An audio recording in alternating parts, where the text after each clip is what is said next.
What's going on, ladies and gentlemen? It's Scott here, and welcome back to another Skyrim build on Fudge Muppet. Today's Skyrim build is called the Undying, and as the name suggests, it's all about cheating death to become an immortal entity with immense power and great knowledge. The Undying will use dark magic hidden from the most prestigious and successful mages to gain full control of his existence, to become an overseer on the battlefield, commanding hordes of risen dead to defend himself if need be. Nothing will prevent him from accomplishing his personal agenda of playing God and living forever. If that means betraying those around him who have given them their trust, then so be it. This build is only going to be using 2 mods, however, one of them is pretty big and extremely game-changing. The less notable mod is the alternate start mod, and when using it, you're going to want to choose the I'm a Necromancer in a secret location option. That aside, it's the Undeath mod that really takes the spotlight for this build. The Undeath mod will allow you to turn yourself into a Lich, however, I will warn you that you must be level 30 to start the quest line, which allows you to do so. Basically, you'll be spending the first 30 levels becoming a powerful mage in the schools of conjuration and destruction, and then after you have learnt enough and opened your mind to possibility of immortality, you will strive towards becoming a Lich. I also strongly recommend using online guides for the quests involved if you're having trouble or unsure about doing something, as it can get a little bit complicated. You'll find links in the description to the mods we're using and a link to the quest guides for Undeath. When it comes to the race and gender choice for this build, you can choose whatever you'd like, however we chose to make our character based on a Breton male. As you know, Bretons have a natural 25% resistance to magic, which is highly effective against all sorts of opponents found in Skyrim, and they also have a plus 10 starting bonus to the conjuration skill. They also start with the conjuration spell Conjure Familiar, which is handy for training up your conjuration at early levels. You will also gain access to the Dragon Skin racial power, and this will allow you to absorb 50% of magicka from spells for 60 seconds once per day. In terms of a standing stone, we're going with the Ritual Stone at the start of the game to reanimate all nearby dead enemies to fight for you for 60 seconds once per day. This will be great for feeling like a necromancy character even when you're at low levels. However, at higher levels you will actually be using mass reanimation spells, and therefore you're better off using the Atronach Stone. The Atronach Stone will give you plus 50 magicka, which is always helpful, and minus 50% magicka regen, which isn't much of a big deal once you have all the enchanted items and powerful magical effects that you want. Most importantly, it will give you a plus 50% spell absorption, and in combination with your Dragon Skin power, this can give you a 100% chance to absorb incoming spells. Even without activating Dragon Skin, a permanent 50% chance to absorb spells is just sensational and too hard to pass up. It's great against all magic users and even Dragon Breath. For a stat spread, the Undying will allocate 60% of stat investment into magicka and 40% into health. Obviously, that means we're having absolutely no stamina increases. 40% health has been chosen so we can stay alive longer and also handle more damage, and 60% magicka will ensure that we can cast a lot of spells without running out of magicka. I recommend dumping into magicka more heavily early on to get the most out of all your spells. Do keep in mind that this character plays like a mage more than anything else. Health simply exists to keep us alive, especially considering we're not investing perk points into restoration. The Undying wasn't always a Lich, and once lived a mortal life with his family in the kingdom of Wayrest within High Rock. His mother made pieces of wooden-based jewelry which he sold to other women in the town, and whilst most of her stuff didn't use gems and was made to have a natural, less prestigious look, her business was still very successful. The father of the Undying was a well-respected knight who worked for the king. While raising his son, the Undying's father had always tried to best influence and convince him to become a knight. However, to his father's disappointment, the Undying was much more interested in magic and spent most of his time reading cheat books about magical stories and practices. His father wasn't too happy about this and thought that anyone who chose to focus on magic when given the opportunity to be a knight was a fool and cowardly. Because of the son's unwavering desire to stick with the arcane arts instead of melee combat, his relationship with his father slowly deteriorated over time, and by the time he reached his later teen years, the two had both lost a lot of respect for each other. Still wanting to care for his son almost by instinct, the father of the Undying got in touch with one of his loose friends who owned a magic school and asked him if his son could study there.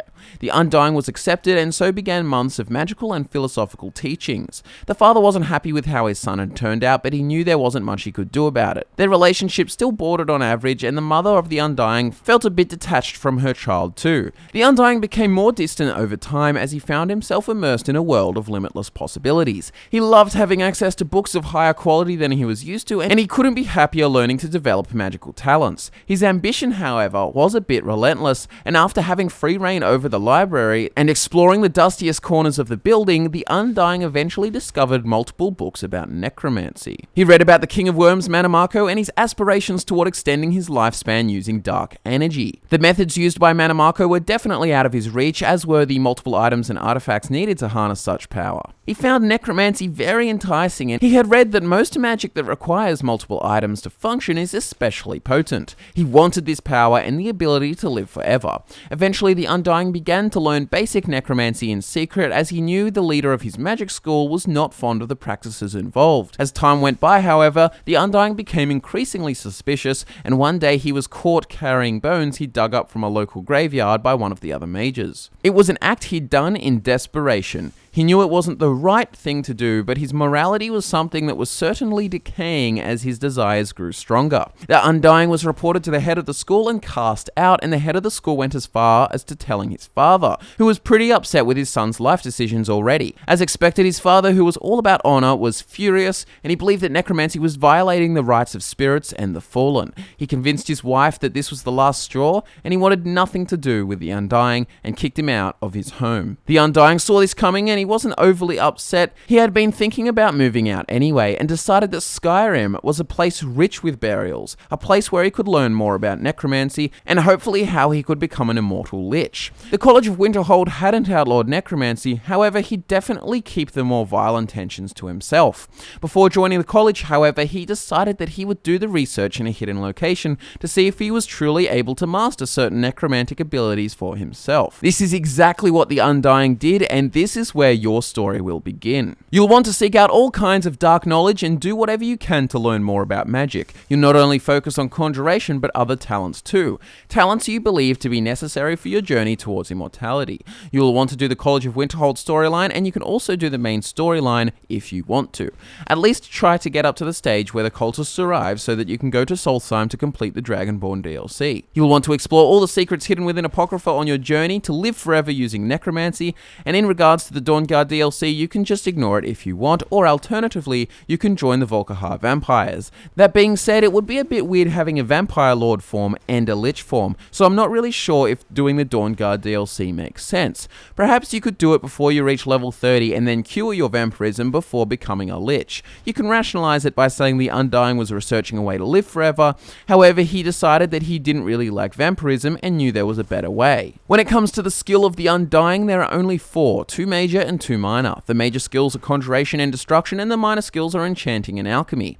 Conjuration is going to be used to reanimate enemies and summon Daedra, and we recommend summoning things like Seekers and Dremora Lords, and if you do the Dawnguard DLC, Bone Men and Wraithmen. You will also, of course, want to use Soul Trap, all of the reanimation spells including master level magic, and don't forget to check spells added in this mod in case you want to use any of those. Conjured or reanimated creatures will do most of the fighting for you, however you most likely won't be able to escape using destruction. Having destruction is a massive help for this build, and it allows you to end battles a lot faster. You'll be mastering all the elements and you won't be using any runes. And by the way, when I say mastering, I truly mean mastering. You'll mainly be using expert spells like Icy Spear and Incinerate, however master spells will also be used when desired. Alongside conjuration, destruction will ensure you've got your weaknesses covered in any situation you face. Enchanting is going to be used to enchant a variety of items to reduce casting costs and increase magicka, and this will be explained in the gear section soon. Enchanting also fits in with many necromancy concepts, such as harnessing power from souls and using necromantic artifacts to your advantage. Finally, alchemy has been chosen to create potions which you can sell for money and use on the battlefield. Potions to improve your magicka regen and magicka, as well as improving spells, are great. Also, do keep in mind that the character does not have restoration perks, so healing potions are also a smart idea. Alchemy also fits in with the whole idea of brewing dark elixirs to take your power to a whole new level. Now let's talk about being a lich. After you complete all the Undeath quests, the Undying will truly become undying. You will be a lich. Playing as a lich is extremely rewarding, and it gives you a bunch of powers to choose between. Besides having telekinetic abilities allowing you to hurl enemies through the sky, you'll also have access to the following: Incinerate, Blizzard, Frost Armor, Ice Storm, Lightning Storm, Necromantic Healing, and Mass Reanimate. Blizzard, Ice Storm, and Incinerate are basically the same spells as those used in in human form, and Frost Armor is basically equivalent to using Frost Cloak. Necromantic Healing is a healing spell colored purple, which is very cool, and it doesn't drain much magicka at all.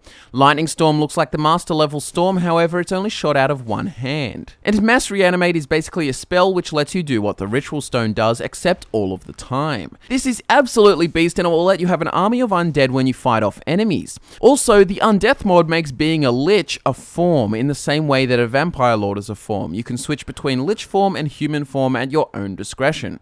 When you switch back to human form, you'll find yourself in some ragged robes. So now let's talk about gear. When it comes to gear for the Undying, you're going to be wearing Antiox robes, which you will discover during the Undeath quests, and whatever black-coloured boots you can find to fit in with the aesthetic of the robes. Gloves can also be worn, however, this is optional. Ragged robes will also be carried and often worn, especially if you're spending a lot of time switching between lich and human form. And finally, jewellery will be used as well. Jewellery will include any ring, circlet, or whatever necklace you like the look of most. The reason you've got so much freedom with this stuff is because it's going to be enchanted. Well, actually, everything is going to be enchanted. Enchantment choices for your items are Fortify Conjuration, Fortify Destruction, Fortify Magicka Regen, Fortify Health, and Resist Magic. Remember, with the enchanting perks we're using, you'll be able to apply 2 of these effects per item. Be sure to check the description box for the perk leak that we've created for you. Overall, the endgame gear is going to give the Undying a very distinctive look, and he will of course become even more unique when he turns into a lich. If you're wondering what to wear early on in the game, the Necromancer's Amulet is a great choice, and this can be acquired during the Blood on the Ice quest. This amulet will give you plus 50 magicka and make Conjuration cost 25% less magicka to cast, but it will make your health and stamina regenerate 75% slower. Obviously, the reason I say this is not an endgame item is because you will eventually make a better enchanted necklace yourself. Things you can wear between level 1 and 30 include blue robes, black robes, shrouded robes, archmage robes, and necromancer robes. Hoods and hooded variants can look cool too. And that concludes another Skyrim build, The Undying. Thanks so much for tuning in, and be sure to subscribe for more Skyrim content and Fallout content. Be sure to click the like button if you liked this video, and follow us on Snapchat if you want to get a look into our daily lives. Everything you'll need, including social media information, mod links, and perk links, can all be found in the description box. My name is Scott, and this was The Undying, and I look forward to nerding out with you all again very soon.